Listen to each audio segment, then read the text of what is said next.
Assalamualaikum warahmatullahi wabarakatuh. Apa kabar anak-anak bapak sekalian? Semoga saja dalam keadaan yang sehat-sehat saja. Amin ya robbal alamin. Hari ini kita akan lanjutkan pelajaran kita. Kita masih tentang Selat Melaka ya, bab 3. Tapi kali ini kita akan membaca sebuah cerita. Cerita ini cerita rakyat dari Meranti, dari Kepulauan Meranti. Judulnya Hikayat Ikan Terubuk. Ya. Oke, kita baca saja langsung ya. Nanti juga Bapak akan kirimkan fotonya sehingga kalian juga bisa baca sendiri ceritanya. Oke. Tersebutlah kisah di Tanjung Padang, di sebuah danau besar membentang, hidup di dalamnya berbagai jenis ikan air tawar yang sehat dan berbadan besar. Dari sekian banyak ikan yang hidup di danau itu, hanya seekor ikan yang menonjol. Kulitnya warnanya kemerahan, sangat berkilau ketika ditimpa cahaya. Ikan betina yang cantik parasnya itu dinamai Putri Pepuyu atau Putri Pepuyu namanya. Ya. Ketika berenang, ia mengibaskan ekor, semua ikan menghindar ke tepi untuk memberi jalan. Terkadang sengaja memberi hadiah dan persembahan berupa makanan ataupun perhiasan. Semua ikan di danau itu sangat menjaga Putri Pepuyu karena tingkah laku dan bahasanya yang santun. Jadi bukan sekedar cantik ya, tapi ikan Putri Pepuyu ini adalah seekor ikan yang juga sifatnya santun dan baik hati, sehingga dicintai oleh semua penghuni danau. Danau itu terpisah dari sungai. Hanya ketika banjir besar saja baru ikan sungai dan ikan danau bertemu, ada ikan sungai dan ikan danau bertemu.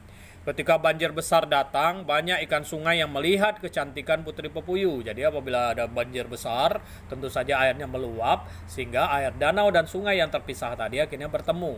Ya, bertemu, dan disitulah ikan-ikan dari sungai melihat Putri Pepuyu ini. Wow, cantik sekali. Mungkin begitu pikiran mereka ya. Nah, hingga akhirnya setelah sekian lama, kecantikan Putri Pepuyu ini menjadi cerita, jadi bahan cerita para ikan, baik di sungai maupun di samudera. Jadi sampailah cerita kecantikan Putri Pepuyu ini ya dari mulut ke mulut, bahkan sampai ke samudera, sampai ke lautan ya. Cerita tentang kecantikan Putri Pepuyu ini digosipin, digibahin sama orang. Nah, hingga kabar mengenai kecantikan Putri Pepuyu ini sampai pula di Selat Melaka. Raja ikan terubuk yang hidup di perairan Selat Melaka begitu tergugah dan penasaran dengan cerita kecantikan Putri Pepuyu yang jelita, penghuni danau air tawar. Bahkan Raja ikan terubuk termimpi-mimpi telah bersua dengan Putri Pepuyu. Jadi kecantikannya sampai ke telinga Raja dari ikan terubuk yang berdomisili atau berkedudukan di Selat Melaka. Jadi termimpi-mimpi dia akan kecantikan Putri Pepuyu ini ya, padahal belum pernah ketemu. Dia baru mendengar desas-desus saja dari mulut ke mulut. Singkat cerita, Raja Terubuk segera mengirim utusan menuju danau untuk melamar Putri Pepuyu. Namun lamarannya ditolak karena Putri Pepuyu mengatakan bahwa ikan laut takkan dapat hidup di air tawar dan ikan danau pun takkan bisa hidup di air masin atau air asin. Bila dipaksakan juga, tentu bencana yang akan menimpa. Jadi dia menolak karena alasannya mereka berada di dua alam yang berbeda, antara alam air tawar dengan air asin atau air laut. Nah, ikan air tawar tidak akan sanggup hidup di air asin, begitu juga ikan air asin tidak akan mampu untuk hidup di air tawar. Ikan terubuk murka begitu mendengar laporan dari utusannya. Dia merasa terhina karena dia adalah raja yang menguasai Selat Melaka serta daerah sekitarnya. Penolakan Putri Pepuyu itu diartikan sebagai hinaan dan tantangan pada dirinya. Nah, ini kadang kesalahan kita ya. Kita kadang tidak tahu, kita merasa marah begitu saja tanpa berpikir terlebih dahulu. Padahal yang dikatakan Putri Pepuyu itu benar. Ya, tidak bisa dipaksakan perjodohannya ya, karena itu tadi, karena mereka hidup di alam yang berbeda. Tapi karena nafsu dan angkara dan kemarahannya meraja di dalam hatinya, si ikan terubuk ini udah nggak berpikir lagi. Dia menganggap itu sebuah penghinaan baginya. Jadi hikmah di sini yang bisa kita ambil ya, kalau kita mendengar sesuatu atau hal sesuatu yang tidak sesuai dengan hati kita, jangan langsung marah, coba dipikirkan dahulu. Ya, mungkin saja yang dilakukan atau yang membuat kita marah itu sebenarnya justru hal yang baik bagi kita. Jadi jangan langsung marah, coba dipikirkan dulu matang-matang. Oke, kita lanjut ya. Singkat cerita, Tanpa membuang masa, Raja Ikan Terubuk ini segera mengumpulkan pasukan. Ya, segera dia kumpulkan pasukannya. Kepada pasukannya dia berkata bahwa penghuni danau sudah menghina kerajaan ikan terubuk dan semua ikan terubuk harus menunjukkan kebesaran kerajaan mereka. Nah, di sini dia malah mengompori anak buahnya, malah dia memanas-manasi anak buahnya, mengatakan bahwasanya ikan danau itu, Putri Pepuyuh beserta ikan di danau itu telah menghina ikan terubuk, telah menghina kerajaan ikan terubuk. Tentu saja hal itu mengakibatkan sekitar 100.000 ikan terubuk langsung berkumpul, marah, terbakar kemarahannya karena mereka merasa sudah dihina, karena mereka merasa raja mereka sudah dihina. Sehingga mereka berkumpul sampai 100.000 ekor ikan terubuk dan langsung bergerak menuju danau di Tanjung Pandan. Jadi mereka dengan penuh semangat, dengan penuh kemarahan, dengan penuh angkara kemarahan menyerang ke danau tempat tinggalnya Putri Pepuyuh. Wajah kemarahan terpancar di pasukan terubuk. Mereka berenang cepat tanpa peduli dengan hiu maupun ikan pemangsa lain. Mereka hanya ingin membela harga diri ikan terubuk. Nah, di sini kita lihat lagi ya hikmahnya.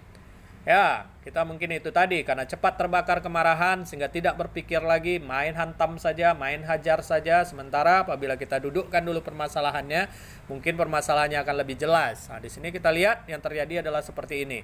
Mereka tidak peduli dengan bahaya, mereka tidak peduli dengan hal-hal yang dapat membahayakan nyawa mereka, membahayakan hidup mereka. Yang penting keinginan mereka adalah membalas sakit hati dan membela harga diri Raja Ikan Terubuk. Namun sayangnya rombongan ikan itu tiba-tiba terhenti karena tersangkut di jaring nelayan. Tidak ada seekor ikan pun yang lepas karena semuanya satu rombongan itu terjerat dalam jaring nelayan yang ditebarkan karena nelayan sedang mencari ikan pada waktu itu. Nah, di sini kita lihat lagi betapa ruginya nasib mereka. Akibat kemarahan yang membabi buta seperti itu, akibatnya mereka sendiri yang rugi, mereka semuanya tertangkap oleh jaring nelayan. Para nelayanlah yang beruntung di situ ya. Mereka tidak tahu apa-apa, menjaring dapat ikan terubuk dalam jumlah banyak.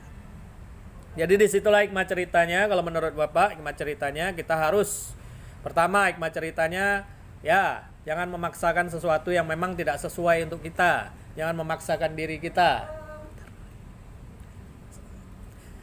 Kemudian hikmah cerita yang kedua yaitu tadi jangan terbawa emosi, jangan terbakar oleh emosi dan kemarahan. Sebaiknya dipikirkan dahulu baik-baik sebelum kita bertindak. Pikir dahulu pendapatan.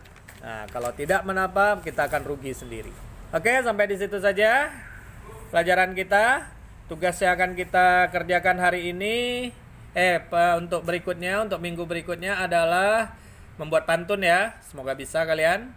Kerjakan pantun atau lengkapi pantun di bawah ini dengan sampiran di LKS halaman 33. Pepuyuh menolak terubuk dengan santun bahasa kiasan. Dan Bapak minta, mohon maaf sekali lagi, bikinlah pantun dengan kemampuan kalian sendiri. Jangan lagi lihat di Google, coba dengan kemampuan kalian sendiri. Kalau mungkin hasilnya tidak memuaskan, biarlah tidak apa-apa daripada menyontek ya. Karena menyontek bukan perbuatan yang mulia kan, karena menyontek bukan perbuatan yang terpuji. Ya, menyontek mengambil sama, mohon maaf, mencontek sama dengan mencuri ya nak ya. Mengambil karya orang lain. Jangan pikir itu tidak mencuri, itu juga mencuri sebenarnya. Jadi tolong ya, lengkapi pantun dan kemudian di halaman berikutnya bikinlah pantun sendiri. Ya, tentang kalau di sini katanya tentang Sultan Mahmud Mangkat di Julang. Kalau Bapak nggak usah lah ya. Tentang cerita Putri Pepuyuh ya, karena Sultan Mahmud Mangkat di Julang kan sudah lewat pelajarannya. Jadi kita bikin pantun tentang Putri Pepuyuh, kisah Putri Pepuyuh. Oke, sampai di situ saja. Mohon maaf kalau ada kesalahan. Assalamualaikum warahmatullahi wabarakatuh.